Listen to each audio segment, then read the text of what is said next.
la patología y pues voy a estar con ustedes en este curso. Yo dirijo el grupo B. También no sé si ustedes tienen algo que decirme, me gustaría que se presentaran para más o menos poderles conocer.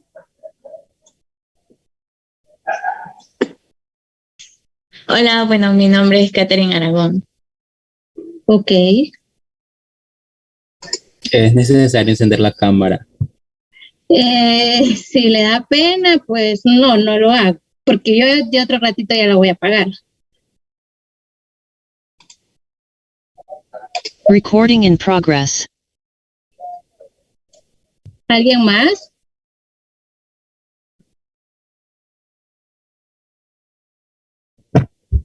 Bueno, tengan todos buenas tardes. Mi nombre es Facundo Muñoz y yo fui el que le escribí ahora en la mañana.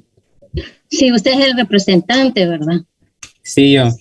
Ok, está bien, Facundo. ¿Alguien más? Muy buenas tardes. Dale. Bueno, mi nombre es Héctor Sandoval y es un gusto conocerla, doctora. Gracias, igual, el gusto es mío. Doctora, buenas tardes. ¿Se escucha bien? Sí, claro, sí, lo escucho. Bueno, mi nombre es Dara Martínez y quería hacerle una consulta, una opinión que un compañero que se llama Odil Martínez está en espera. No sé si le puede dar permiso. Sí, dígame.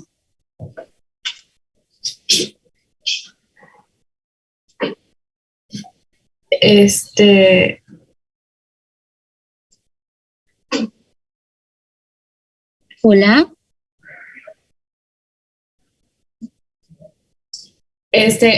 Mi compañero Odil me dice que está en espera. No sé si le puede permitir. Ok, permítame, ahorita lo voy a...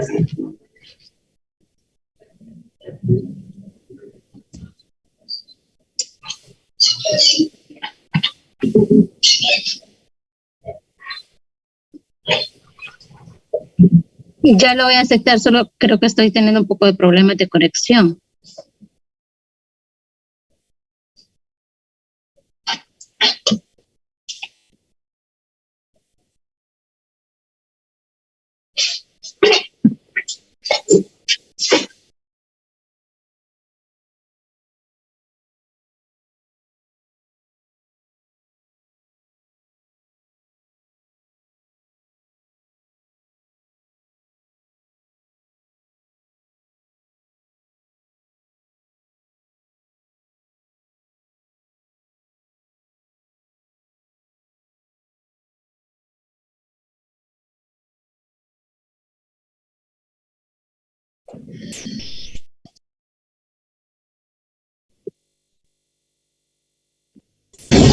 Hola. Hola. Hola, sí, ya entró su compañero. Gracias, doctora. ¿Alguien más que se vaya a presentar?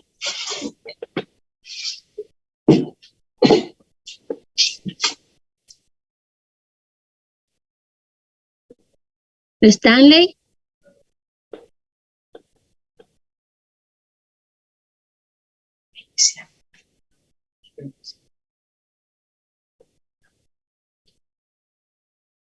Hola, buenas tardes. Buenas tardes.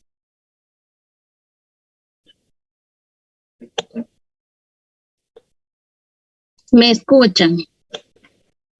Sí, doctora, lo escuchamos. Perfecto, doctora. Vale. Ok. Bueno, creo que como que están un poco tímidos, así es que yo quería que se presentaran para que pues poderlos ir conociendo, entráramos en confianza y como me tienen un poquito de pena, así es que ahora la que va a preguntar y la que va a hablar soy yo. No sé qué tan bien andan en patología, pero Patología 2 es una aplicación de todo lo que ustedes aprendieron en Patología 1. Así es que vamos a ver, Ever Esaú, ¿está por ahí? Presente. Ok, Ever. Ever, ¿me podría decir cuál es su concepto de patología? Bueno, definiendo como la ciencia, pues que estudia, por decirlo así, la enfermedad, las causas y le describe cómo se dan los procesos para que se conlleve la enfermedad. Ok, Catherine. ¿Cuál, Catherine? Me sale, ya le digo cuántas Catherine hay. Catherine Vanessa parece que era. Sí, soy yo. Bueno, para mí la patología es la ciencia que estudia como la causa de como algo que no está correcto. Por ejemplo, alguna enfermedad, alguna patología mala, algo anormal del cuerpo. Ok, vamos a ver, Cristina. Buenas tardes, doctora. Para mí, la patología se va a relacionar a estudiar todos los órganos, los tejidos que están relacionados propiamente con la enfermedad. Ok, bueno, vamos a decir un concepto que es el que está en la patología de Robbins. Dice que la patología se encarga del estudio de todos los cambios estructurales, bioquímicos y funcionales que tienen lugar en las células, ¿verdad? Y los tejidos y los órganos afectados por la enfermedad. Es decir, si nosotros tenemos una patología, ¿verdad? Nosotros vamos a ir a estudiar todos esos mecanismos que se dan en esa patología y las alteraciones que me va a provocar a nivel celular, corporal y por ende, ¿verdad? También nos va a explicar el porqué de las manifestaciones clínicas que el paciente va a presentar. Es muy importante que nosotros tengamos el concepto bien claro. Ahora, ¿alguien me podría decir qué es fisiopatología? Dara.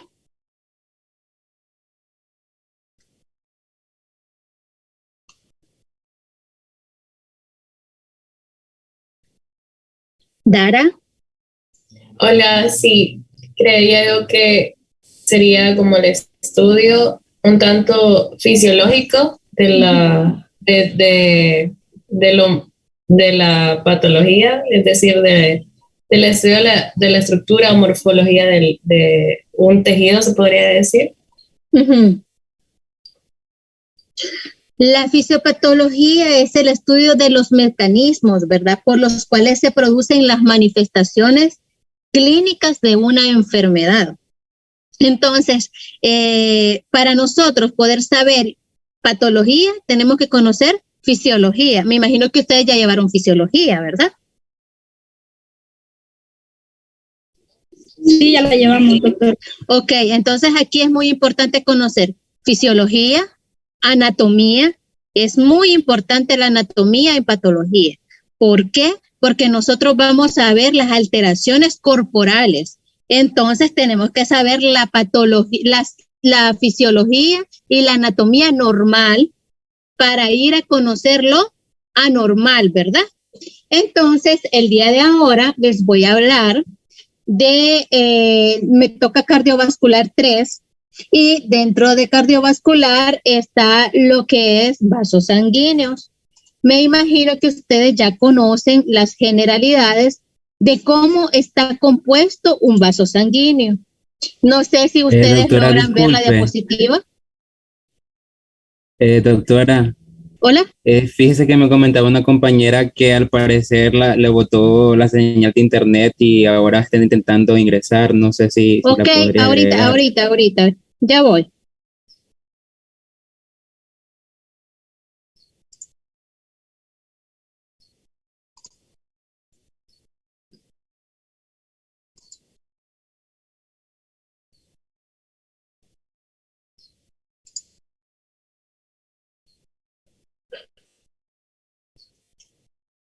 Vaya, Ivonne Stephanie era, ¿verdad? Sí, ella era, doctora. Ok, ¿logran ver ustedes la diapositiva? Sí, doctora. Y se Ok. ve. Como podemos observar en la imagen, este es un vaso. ¿Cuál es el contenido que nosotros vamos a ver?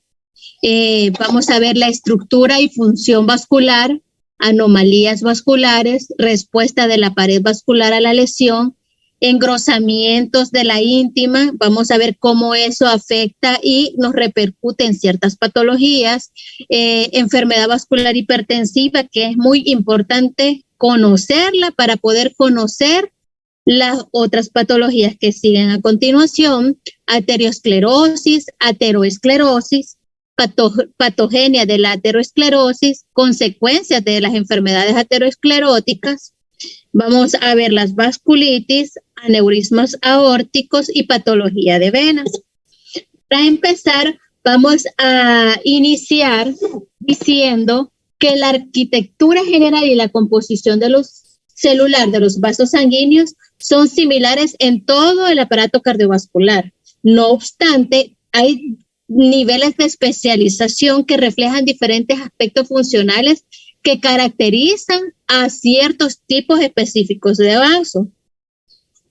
Ahora, ¿alguien de ustedes me podría decir cómo está compuesto una vena o una arteria?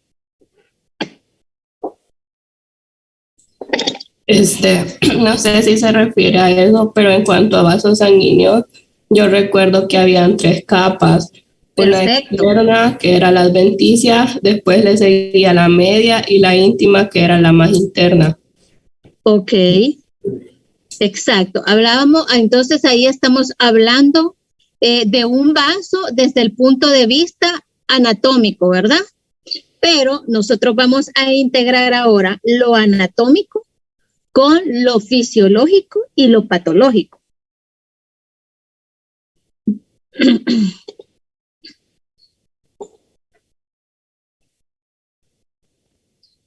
Entonces acá nosotros vamos a ver que dentro de los vasos sanguíneos tenemos lo que es la vena, la arteria y el capilar. Las características de cada uno de ellos yo creo que ya están muy bien conocidas por todos nosotros, ¿verdad? Si alguien tiene alguna duda, no sé, me puede preguntar ahorita. ¿Sabe cuál es la función de cada uno?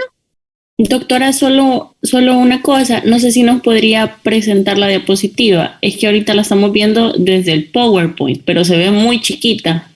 Ah, ok, ahorita.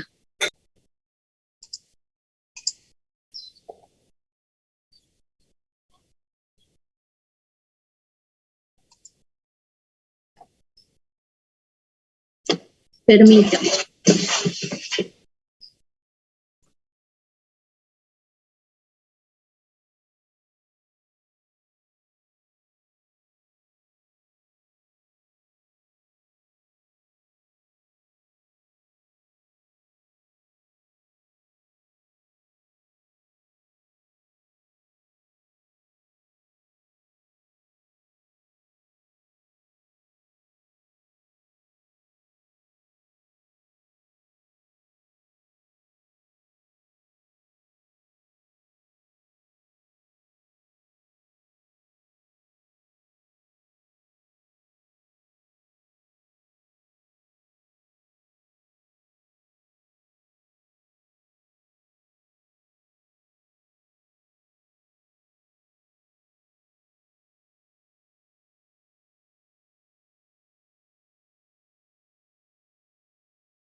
¿Ahora sí la pueden ver bien? Sí. Sí, ahora sí, doctora. Sí, doctora. Ok, entonces como les decía, las características de cada vaso sanguíneo, bueno, tenemos vasos sanguíneos, venas, arterias y capilares, ¿verdad? Lo básico de estos vasos sanguíneos es que las venas llevan sangre de los tejidos al corazón y sus paredes son más delgadas que las arterias. Las arterias llevan sangre del corazón a los tejidos y sus paredes son más grandes, más gruesas y expandibles. Los capilares llevan sangre al interior de los tejidos y unen las arterias con las venas.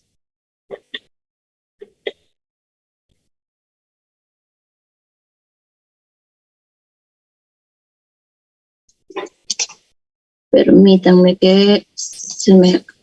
Ok.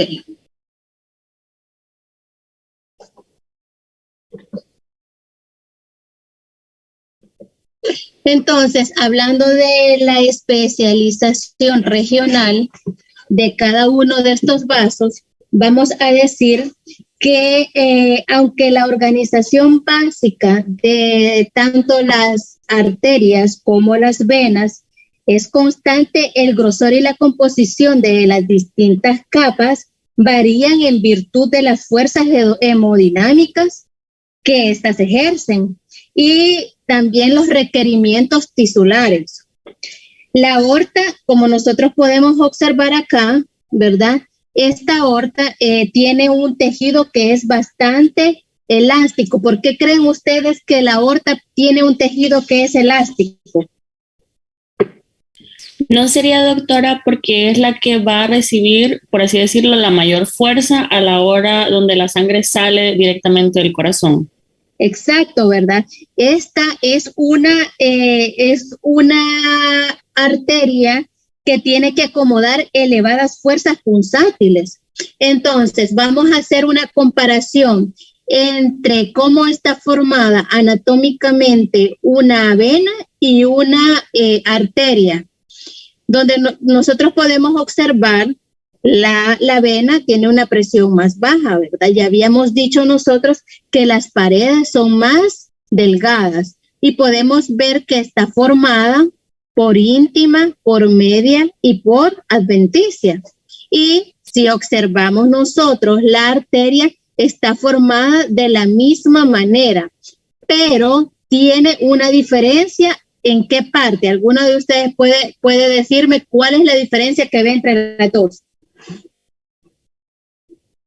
Sí, doctora, que entre la capa de la íntima y la media está la lámina elástica interna. Ajá. ¿Algo más?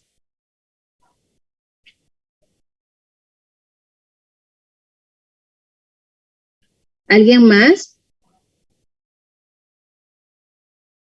La pared, la media de la vena, nosotros podemos ver que tiene pocas células endoteliales. Y si ustedes observan la gran cantidad de células que tiene la media de la arteria, ¿verdad que es bien notoria la diferencia?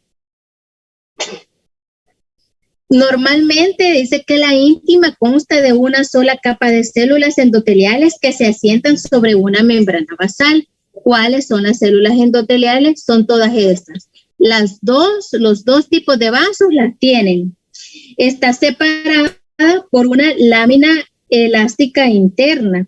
La media, que es la que nosotros estábamos hablando, es la parte de los vasos en la parte arterial de la circulación, presenta una estructura variable en función a los requerimientos funcionales. Por eso nosotros vamos a ver que tenemos gran cantidad de células endoteliales.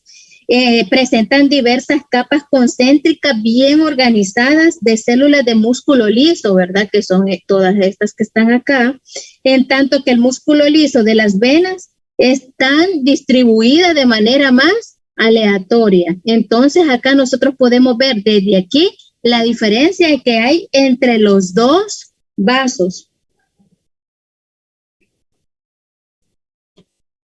En las arterias musculares, la media está compuesta predominantemente por células musculares lisas, las cuales nosotros vamos a ver orientadas de manera circular. La contracción o vasoconstricción o la relajación, que es la vasodilatación del músculo liso arteriolar, están regulados por estímulos que vienen precedentes del sistema nervioso autónomo. Las arteriolas, ¿verdad?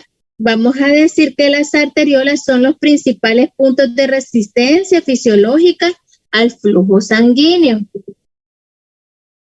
Entonces, los constituyentes básicos de las paredes de los vasos sanguíneos son las células endoteliales y musculares lisas, las cuales van entrelazadas con una serie de componentes de matriz extracelular como elastina, colágeno, glucosaminoglucanos, la cantidad relativa y la configuración de los componentes básicos son diferentes en los distintos puntos de vasculatura por las adaptaciones locales a las necesidades mecánicas o metabólicas en arterias y venas. Estos constituyentes se organizan en 3 capas concéntricas que son íntima, media y adventicia, que estas están más diferenciadas en las arterias. No sé si hasta aquí han entendido la diferencia entre los 2 tipos de vaso. ¿Alguien tiene algo que decir? Doctora, un compañero nuevamente tuvo un problema, es el compañero Stanley. Está en sala de espera. También la compañera Alejandra, doctora, está en la sala de espera. Vaya, ahorita. Ahora sí.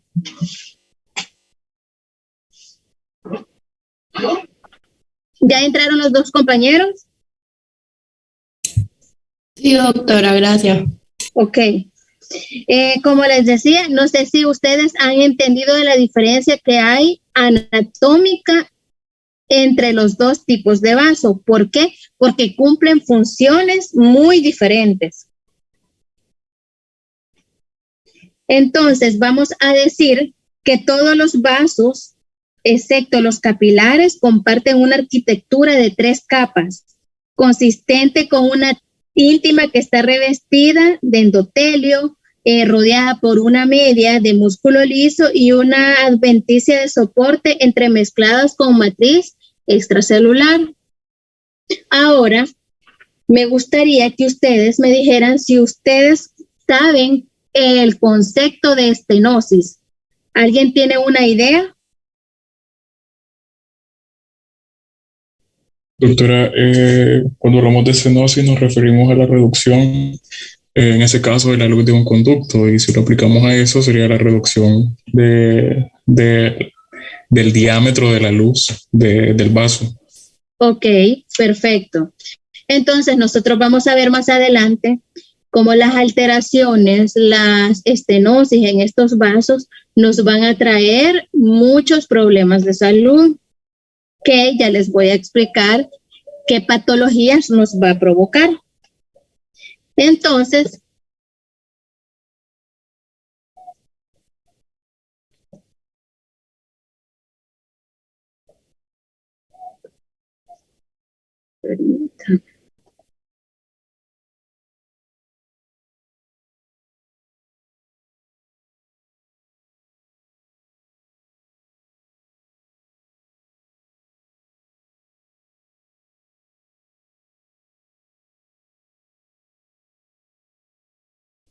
que la íntima consta de una sola capa de células endoteliales, que ya lo habíamos explicado, ¿verdad? La media de los vasos en la parte arterial de la circulación presenta una estructura variable.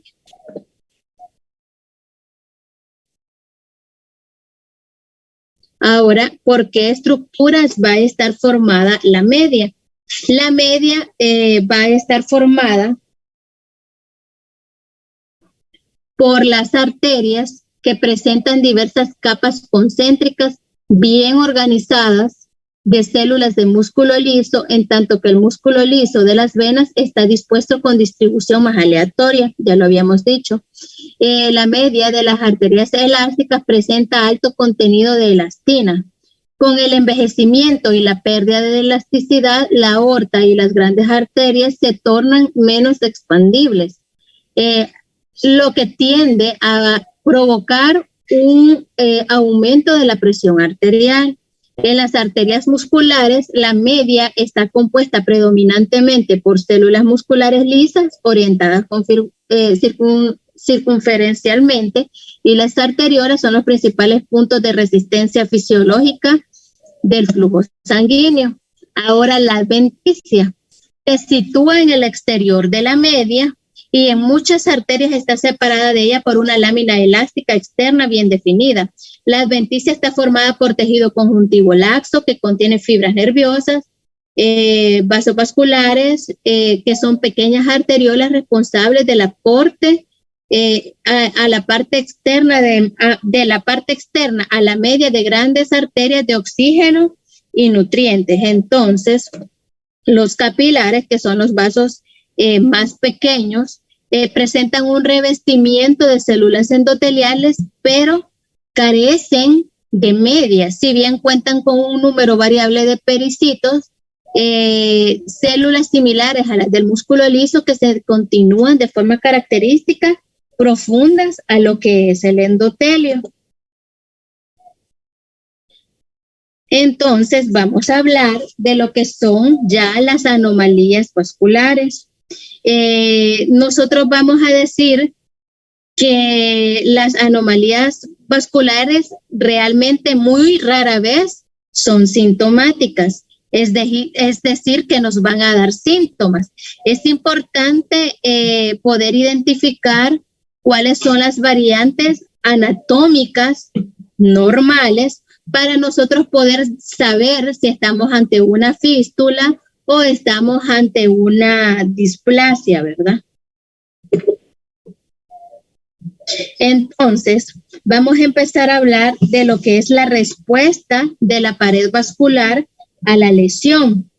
Dice que el funcionamiento integrado de las células endoteliales y las células musculares lisas influye tanto en el desarrollo como en las respuestas fisiológicas y fisiopatológicas a estímulos hemodinámicos y bioquímicos. A continuación, dice que se incluye una breve descripción de sus funciones y disfunciones, seguida de un análisis de los trastornos vasculares específicos. Entonces, vamos a empezar diciendo que estas células endoteliales, que por ahora son como las protagonistas, ¿verdad? Forman un revestimiento especializado para los vasos sanguíneos. ¿A dónde encontramos las células endoteliales? Si recuerdan el dibujo que les enseñé al principio, ¿en qué parte estaban? En la íntima. En la media. ¿En la íntima o en la media? En la íntima, porque son las células que recubren la luz del vaso. ¿Alguien más? En la media. Vaya, los vamos a mandar a repasar nuevamente el dibujito, ¿verdad? Entonces, dice que se trata de células multifuncionales. ¿Por qué? Porque tienen propiedades sintéticas, metabólicas y desarrollan funciones básicas que resultan esenciales para la homeostasia y la función circulatoria de los vasos. Las células endoteliales responden a varios estímulos, ajustando sus funciones en estado tanto de equilibrio y expresando propiedades de nueva adquisición. Es un proceso denominado activación endotelial. Entre los inductores de la actividad de la activación endotelial se encuentran citocinas, productos bacterianos que causan inflamación y en casos graves podrían llegar a provocarnos un shock séptico. También tensiones hemodinámicas, productos lipídicos fundamentales en la patogenia de la aterosclerosis, productos finales de glucación avanzada y así también como los virus o componentes de complemento de la hipoxia. Entonces, vamos a decir que estas células, que son multifuncionales, ¿verdad? Nos van a ser como las afectadas si en un dado caso nosotros perdemos la homeostasis. Entonces, vamos a hablar de la respuesta de la pared vascular a la lesión. El término disfunción endotelial hace referencia a una alteración del fenotipo endotelial observada en múltiples trastornos y que con frecuencia es tanto proinflamatoria como protrombógena. Es responsable al menos parcialmente del comienzo de la formación de trombos, la aterosclerosis y las lesiones vasculares inducidas por hipertensión y otras alteraciones. Entonces nosotros vamos a ver acá en este diagrama, en la figura 11.2, que tenemos un estado basal y un estado activado de las células endoteliales. Ahora, la presión arterial normal, el flujo laminar y las bajas concentraciones de los factores de crecimiento favorecen a que el estado basal de las células endoteliales, que mantiene una superficie no adhesiva con un tono de músculo liso y que esta también tiene una pared y un tono apropiado. ¿Qué va a ser la lesión o la exposición a ciertos mediadores? Lo que nos va a provocar es que las células desarrollen una superficie procoagulante con capacidad de adhesión de células inflamatorias y que exprese factores causantes de contracción de músculo liso. Entonces, acá nosotros podemos observar cómo todas estas alteraciones, como por ejemplo, el flujo turbulento, hipertensión, citocinas, complemento, productos bacterianos, lipídicos, virus, hipoxia, todo esto, si nos llega a nosotros, a la célula, y ésta se encuentra en un estado basal en el que su superficie no es adhesiva y no es trombógena. Pero si llegan todos estos que me llegan a dañar, ¿verdad? La célula endotelial provoca un aumento de la expresión de procoagulantes, moléculas de adhesión y factores proinflamatorios, expresión alterada de quimiosinas, citocinas y factores de crecimiento. Entonces, este endotelio que estaba en su estado basal, es decir, que no estaba dañado, que no estaba afectado, pasa a estar en un estado activado. ¿Hasta ahora me han entendido? Hola. Sí, doctora. Sí. ¿Se están durmiendo? Hola. No, doctora. ¿Tienen alguna duda? No, todo bien. Ok. Entonces,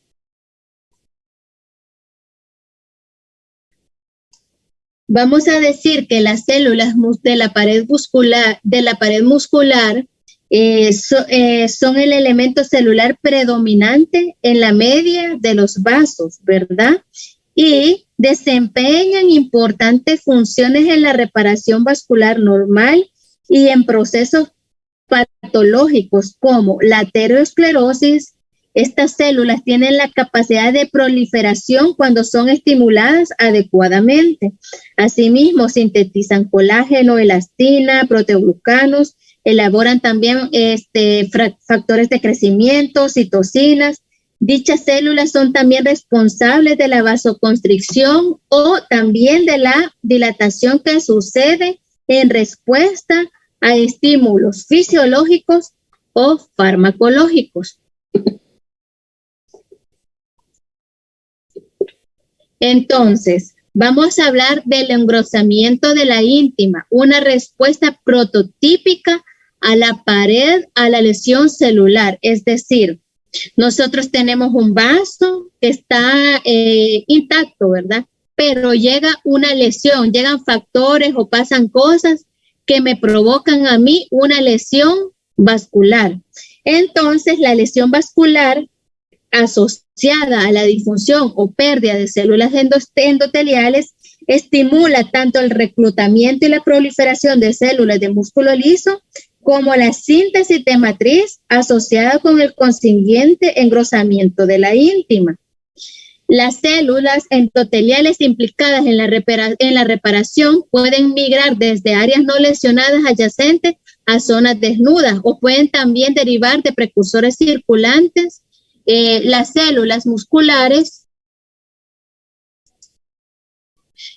lisas de la media o las precursoras de músculo liso migran asimismo a la íntima, proliferan y sintetizan matriz extracelular de la misma manera que los fibroblastos rellenan la herida. Más adelante les voy a pasar una imagen, ¿verdad? Que es esta, de la manera en que nosotros tenemos una respuesta prototípica a la lesión vascular. Dice que esta es una representación esquemática del engrosamiento de la íntima. Entonces, si nosotros podemos observar acá